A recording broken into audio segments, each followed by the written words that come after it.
Secretary Hegseth, thank you so much for spending some time with us. We all miss you on our screens all the time. How has this been? This has been a big career change, but you are serving at such an important time right now. Well, it's the honor of a lifetime. It really is. And to get a chance, I wish everybody could have an opportunity at the cabinet level to watch how President Trump operates, how he truly puts America first in every scenario and looks at problem sets from a totally different direction. My job is to revive the warrior ethos inside the military, get back to basics. And so what would I do in a perfect world if I could do that? That's not how Washington normally works. Usually there's, well, you got to play this game and check this box and go through this protocol. Not under President Trump. It's, hey, how do we fix it as boldly as possible so that the warfighters have what they need and the environment they need to be successful?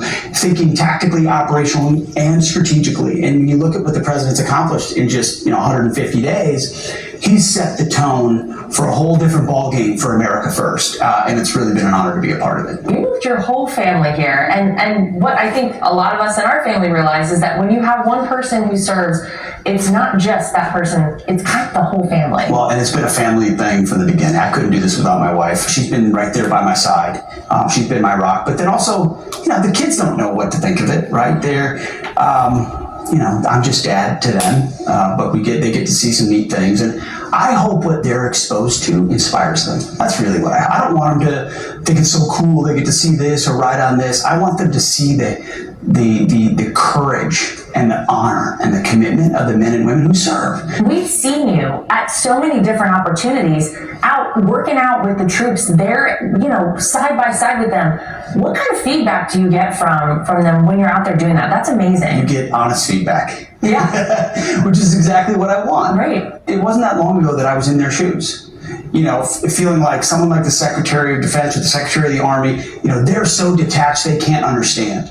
And I've tried to close that gap. So I decided to join the Secretary of Defense during one of his workouts with troops at Fort McNair in D.C. We've been absolutely killing it. And I said, I can't come here to Fort McNair without a workout with you. So we're going to do a workout. And you guys have changed the standards for the military. That was something when you came in, you talked a lot about. Tell me about that and why that was important to do. We're trying to set the standard and raise the standards, right? I mean, one of the most basic things you can do in the military is do PT in the morning. Yeah. And that's what we're trying to do, get back to basics. And that's why we do this when I travel around and I do PT with the troops all the time. Yeah, we love seeing you do it. If I can do it, you can do it, because carrying a rucksack or carrying an artillery round or carrying your buddy across the battlefield, it doesn't matter if you're a man or a woman. You just need to be able to meet the standard. And so I have a feeling, you guys watch, come on. She's going to meet the standard. I'm going to struggle today. That's okay. That means we have high standards. Okay, see, you guys are more experienced with this thing than I am. Yeah, one more.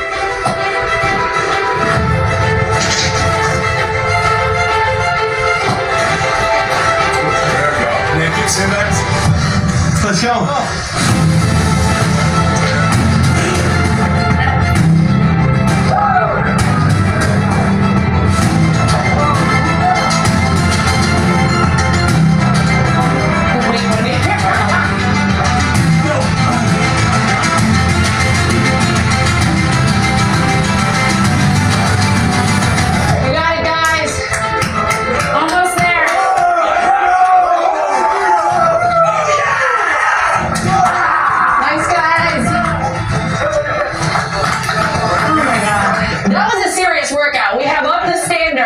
And the United States military, as far as I'm concerned. That was amazing. Thank you guys. Incredible. From the top of the Defense Department, thank you for everything you guys do. The absolute best of the country. You know this. The best America has to offer. Give up some of the best years of their life to serve our country. So I want to pass my gratitude to you. From President Trump, from your Commander-in-Chief, he always wants me to tell you that he has your back. All the way. Our commitment has been clear from the first minute. Restore the warrior ethos, rebuild our military, which President Trump did in the first term and we're doing again, and then reestablishing deterrence, which I think the world saw a lot of when those B-2s flew over Iran and came out and nobody saw them. And we put an end to the Iranian nuclear program. You should be proud of that. I'm proud of that. Our country should be proud of that. And after that military success in Iran, I wanted to find out what it was really like behind the scenes. So maybe walk us through what you can of this mission. why it was so significant symbolically and tactically overall, because it was so impressive, I think, to the entire world. Well, it shows you the skill and capabilities of the United States military. And yes, it was an attack on Iran's nuclear sites, which they refused to give up through negotiations. But the rest of the world paid attention to. Other countries noticed exactly what America can do. That we can fly halfway around the world. Nobody knows about it. And an enemy which, until recently was quite capable, didn't see it and couldn't shoot at it, and their nuclear facilities are destroyed, and our bombers land right back in Missouri 36 hours later. It is one of the most brilliant efforts in our military history. All the love and credit goes to those in uniform who pulled it off. But again, our commander-in-chief set the tone, and now we've got a whole different set of opportunities. You got to see him in a moment that maybe none of us ever will. In this critical time, in the Situation Room, how was that? Watching President Trump make those decisions reveals yet again the core that everybody knows and loves about him, which is he puts America and Americans first. He wants to know the risk level of that mission. He wants to know how long it will take. He wants to know how many men and women it'll affect. When we thought the strike was going to happen on one of our bases, we had already done everything we could to minimize the manning on those bases, to say we don't want any U.S. casualty. And he said, I want more people off that base. I want every person except the folks shooting the Patriot missiles off that base, because I don't want a U.S. casualty. Once he makes that call, because he knows it's in the best interest of the country, it gives you the clarity to say, okay, let's execute. So there were so many people in the legacy media after this successful strike who seemed to try to downplay it, seemed to try to question the significance of it and whether or not it had actually even been successful. What did you make of that? Well, with every passing day, we're seeing more and more reflections, which we can't reveal, but that indicate with an even greater assessment that we know how devastating the attack was on Iran's nuclear capabilities. It didn't surprise. I know it doesn't surprise you. It's like TDS is in their DNA.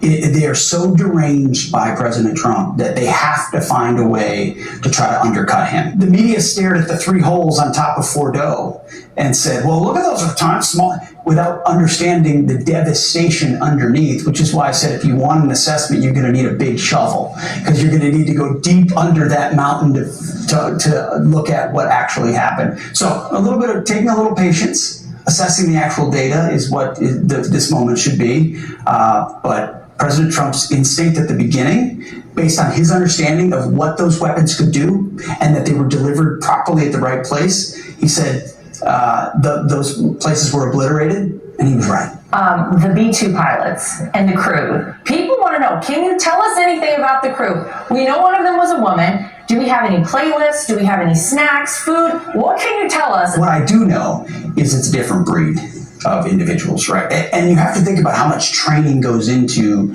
game time.